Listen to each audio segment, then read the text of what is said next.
Hey there, how you doing? My name is Brian James, and before we dive in to the deal creation process, I want to thank you for being interested in deal creating with me. But I'm going to set the tone now by introducing this stakeholder map. This stakeholder map is just one of the many tools I will introduce to you to make you sharper out there in the field, to be a tremendous addition to your knowledge, your skill, your capability, and your ability to make decisions effectively and quickly. So this is a stakeholder map. Now it's a 2x2, and it compares the influence or power of a stakeholder versus the interest of a stakeholder. Now, what's a stakeholder? A stakeholder is literally anyone, anywhere, who has an impact of any kind on your success. A stakeholder has an interest in your success. A stakeholder has an impact on your success, on your desired outcome. So, what are some examples of stakeholders? Stakeholder groups? Examples could be your customers, your clients. That's always a fan favorite. Another stakeholder group could be your suppliers.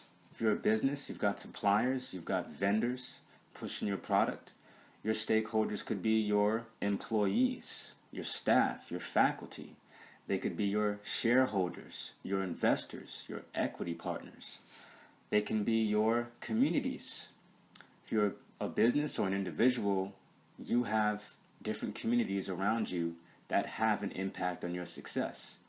I mean, if you're a technological business, then one of your most powerful and key stakeholders and interested stakeholders would be the tech community.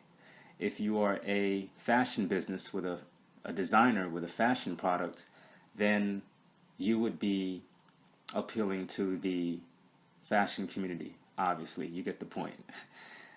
You've got governments, you've got non-government organizations, non-profits, you've got the media. The media is also a very powerful stakeholder, depending on your stage of business and what phases you're in or what phases you're going through. Also, one stakeholder group many people don't talk about is competitors, your rivals. Your competitors are a key stakeholder in your success. Believe it or not, your competitors have an interest in your success, whether that interest is in you winning or losing. And yes, there are certain circumstances where competitors will want you to win and be successful because there might be something in it for them. They might need you to win so that they can win and be successful. There is a such thing called competitor collaborations, a scenario in which you and a competitor or rival team up to combine resources and combine special areas of expertise to achieve a goal. And then once that goal is achieved, you break apart and you go back to rivalry, being rivals. So those are just some key stakeholder groups in business. In life, your stakeholders could be your parents, mom and dad. Your stakeholders could be your children, your brother, your sister, your family. Those are your stakeholders. They have an impact and interest in your success, whether that interest is high or low. So how do you use this stakeholder map effectively?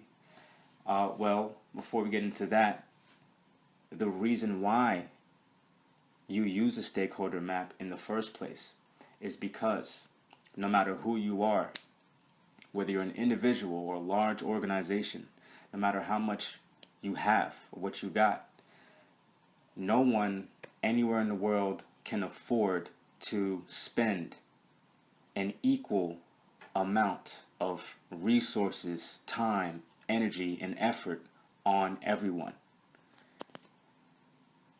We all have to prioritize who our key stakeholders are. And if we fail to prioritize fast enough, we can lose. We can go down. We can die. We won't survive. simply put. So the stakeholder map helps you to make effective decisions. How? Because it helps you to populate the right areas of your focus. It helps you to empower your focus and allocate resources effectively. It helps you to better lead your teams, better lead your partners. It helps you to communicate your strategies better. So, for example, let's take your customer, for example. Whatever type of business you're in, you could be a watch business, for example, right? You're selling watches. You're a company that sells watches. Obviously, your most powerful customer would be someone who could afford your price point, and your most interested customer could be someone who really loves your brand and wants to talk about it with others. So if we take two different types of customers, let's take Darren and Sarah, for example. Okay, so Darren, he doesn't have a lot of money. He doesn't have a lot of power or influence on your revenue goals for the day. But he does have a lot of interest in your watch. So what would you do in that situation? How would you respond? You would show Darren consideration. You would be respectful. You'd keep him informed. He may not be able to buy a watch today or tomorrow or a month from now, but he's highly interested. So what can you do? You can tell him to, give us your email. We'll keep up to date with you. We'll send you promotions. You can follow us on Instagram, etc. On the other hand, Sarah, who's highly powerful and highly interested, Sarah is highly powerful and not interested. What would you do? How would you respond? You would meet Sarah's needs. You would keep her satisfied. And how do you do that? You've got to find out what Sarah's interested in. You've got to find out what Sarah's priorities are and what Sarah wants. If you want some of Sarah's money. She ain't giving it up unless you come with the value. So what can you do as a watch company? Well, if you ask Sarah certain information, you might find out that Sarah is not interested in watches, but Sarah might be interested in bracelets. If you don't sell bracelets, you can consider selling bracelets now. And you could ask Sarah about her taste and get personal and, personalize the bracelets. Whatever. You get creative with it. You get the point.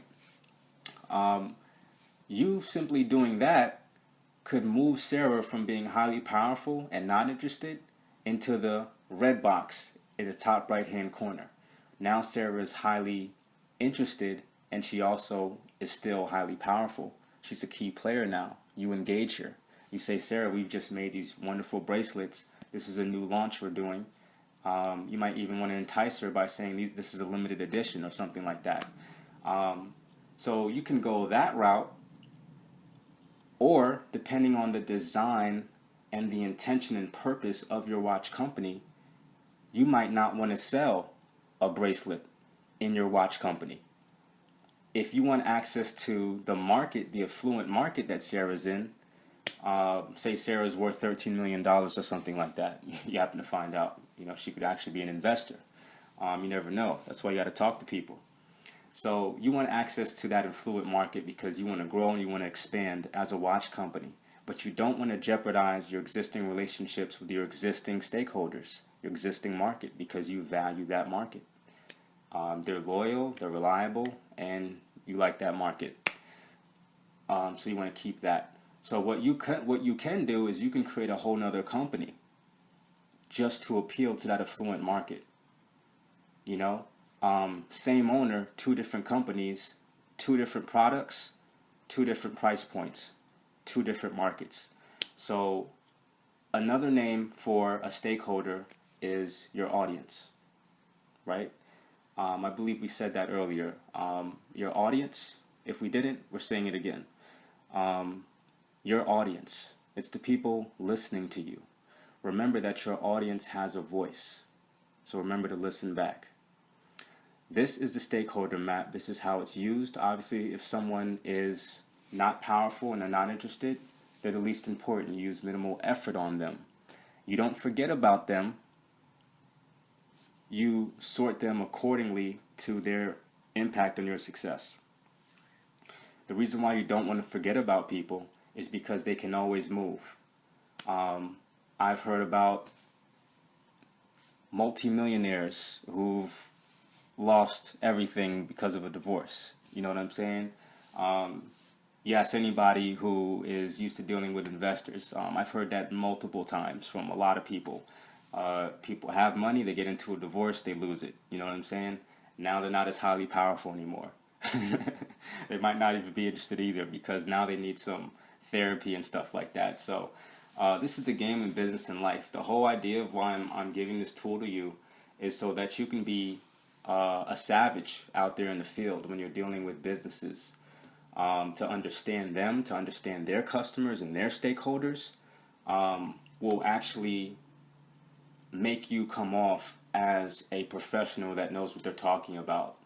A professional who's highly interested and understands and knows that this business has an agenda, and their agenda is to make money. Their agenda is to profit and to create value for their customer base. Their agenda is to maintain harmonious relationships with their suppliers and their vendors. Their agenda is to grow their relationships, because successful people understand that supportive relationships are key to maintaining and sustaining and unlocking new growth. So this is what it is. Thank you for listening to this segment. We're now going to dive into what you've been waiting for, the deal creation journey and process. Thank you very much. My name is Brian James. This is Success Partnering 101. I'm happy to be a part of your success, and I'm happy to bring people and resources together for greater achievement along with you. As one of your key stakeholders, let's get it. It's time to work.